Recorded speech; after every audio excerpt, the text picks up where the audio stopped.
అందరికీ నమస్కారం. అమ్మ మాట అమ్మాయి బాట ఛానల్కి స్వాగతం. కథ చెప్పుకుందామా? దివాను పరీక్ష. వీరవరం జమీందారుకు గుర్రపు స్వారీ, వేట, మల్ల విద్యలంటే చాలా సరదా. ఆయన తన గ్రామాల్లో సాముగరిడి, వ్యాయామశాలలాంటివి చాలా నెలకొల్పాడు. కానీ ఎక్కడా దివాణం ఖర్చుతో పాఠశాలలంటూ మాత్రం లేవు. ఒకసారి ఆయన పొరుగున ఉన్న గోపవరం జమీందారును చూడబోయి ఆయనతో పాటు చాలా గ్రామాలు తిరిగి వచ్చాడు.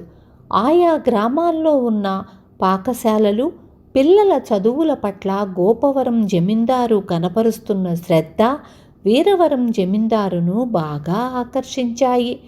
ఆయన దివాణానికి తిరిగి వస్తూనే దివానును పిలిచి, మనం కూడా గ్రామంలోనూ గోపవరం జమీందారు గారిలా పిల్లల చదువు కోసం పాఠశాలలు ఏర్పాటు చేయవలసిన అవసరం ఉంది.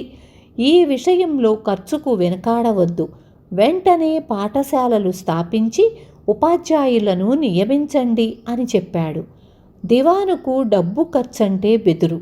పైగా ఆయన జమీందారులాగే వేట, మల్ల విద్యలంటే ఆసక్తి కలవాడు. అయినా జమీందారు ఆజ్ఞ కనుక ప్రతి గ్రామాన ఒక పాఠశాల పెడుతున్నట్లు ఉత్తర్వు జారీ చేశాడు. అయితే ఉపాధ్యాయుల నియామకం సమస్య ఎదురయ్యింది. దివాను ఈ విషయం జమీందారుతో చర్చించి, ఇప్పుడు వ్యాయామశాలలకు అధిపతులుగా ఉన్నవాళ్ళు పగలు పిల్లలకు విద్యాబోధ చెయ్యాలని, సూర్యాస్తమయం అయ్యాక వ్యాయామశాలలు నడపాలని కబురు పంపాడు. ఈ విధంగా వీరవరం జమీలోని ప్రతి గ్రామాన ఒక పాఠశాల ఏర్పడింది. సంవత్సరం గడిచాక అన్నీ ఎలా నడుస్తున్నాయో చూసి తెలుసుకునేందుకు దివాను బయలుదేరాడు. ఆయన ముందుగా ఊడలమర్రి అనే గ్రామం చేరి అక్కడ పాఠశాలకు వెళ్ళాడు. ఆ సమయంలో చాలామంది పిల్లలతో పాటు ఉపాధ్యాయుడు కూడా కునికిపాట్లు పడుతున్నాడు. కొందరు పిల్లలు ఏవో ఆటలాడుతూ గోల చేస్తున్నారు. ఇది చూసిన దివానుకు ఒళ్ళు మండిపోయింది.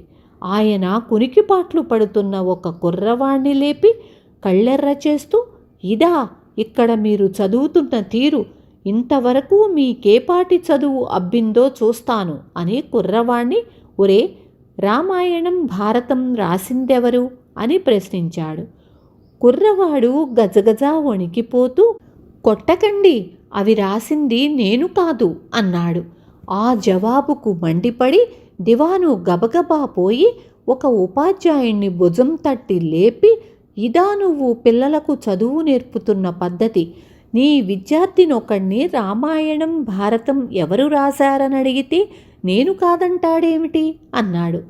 ఉపాధ్యాయుడు దివానును చూస్తూనే రెండు చేతులు ఎత్తి నమస్కరిస్తూ, అయ్యా క్షమించండి, వాడు నిద్రమత్తులో అలా జవాబిచ్చి ఉంటాడు.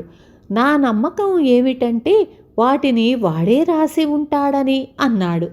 ఈ సమాధానంతో దివాను మరింత కోపం తెచ్చుకొని చెరచెర ప్రధానోపాధ్యాయుడున్న గదికి పోయి సంగతి చెప్పి, పాఠశాల ఇంత అధ్వాన్నంగా నడుస్తున్నదని నేను అనుకోలేదు.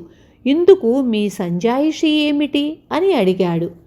ప్రధానోపాధ్యాయుడు బెంబేలు పడిపోతూ, తమరు మరోలా భావించకండి. ఈ పల్లె ప్రజలున్నారే, పరమ అమాయకులు. పిల్లలకు పాఠాలు చెప్పేటప్పుడు అవసరం కొద్దీ గట్టిగా కోపడితే వాళ్లను బడికి పంపరు. మరొకటి, మీరడిగిన అంత కఠినమైన ప్రశ్నకు పసివెదవలు ఏం సమాధానం చెప్పగలరు? మనలో మాటగా సెలవివ్వండి. ఆ రామాయణం భారతం తమరు రాసినవి కాదు కదా అని అడిగాడు. దివాను మండిపడుతూ అప్పటికప్పుడే బయలుదేరి దివాణానికి వచ్చేశాడు. మర్నాడు ఆయన జమీందారును కలుసుకొని, సంవత్సరం క్రిందట మనం ప్రారంభించిన పాఠశాలల్లో పిల్లలు చదువులు ఎలా సాగుతున్నాయో తెలుసుకునేందుకు ఓడలమర్రి అనే గ్రామం వెళ్ళాను.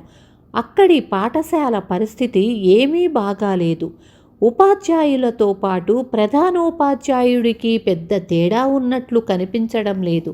రామాయణం భారతం ఎవరు రాశారని ప్రశ్నిస్తే ఒక్కరూ సరైన సమాధానం చెప్పలేకపోయారు. రాముడు రామాయణం రాశాడని, భరతుడు భారతం రాశాడని వాళ్ళల్లో ఏ ఒక్కరికి తెలియకపోవడం ఆశ్చర్యమే కాదు, చాలా విచారం కలిగిస్తున్నది అన్నాడు. జమీందారు దివాను పట్ల ఎంతో సానుభూతి కనబరుస్తూ, మీరు జమీ గ్రామాల్లోని అన్ని పాఠశాలలను ఒక్కసారి తనిఖీ చేసి ఉన్న లోపాలను సరిదిద్దడం అవసరం. ఇందుకని ఇద్దరిని మీకు సహాయంగా పంపుతాను. వేటకుక్కల పోషణ చూసే భైరవయ్య, అశ్వశాలను ఎంతో సమర్థవంతంగా నడుపుతున్న వీరభద్రుడు మీ వెంట వచ్చి విద్యార్థులను, ఉపాధ్యాయులను మీతో పాటు తగు ప్రశ్నలు వేసి పరీక్షిస్తారు. ఇందుకు కాను 1,00,000 రూపాయలు మంజూరీ చేస్తున్నాను అన్నాడు. దివాను సరేనన్నట్లు తృప్తిగా తలాడించాడు. విన్నారు కదా కథంతాను? మీకేమర్థమైంది? ఎవరు చేసే పని వాళ్ళే చెయ్యాలి. రేపు మళ్ళీ ఇంకొక మంచి కథతో మీ ముందుకు వస్తాను.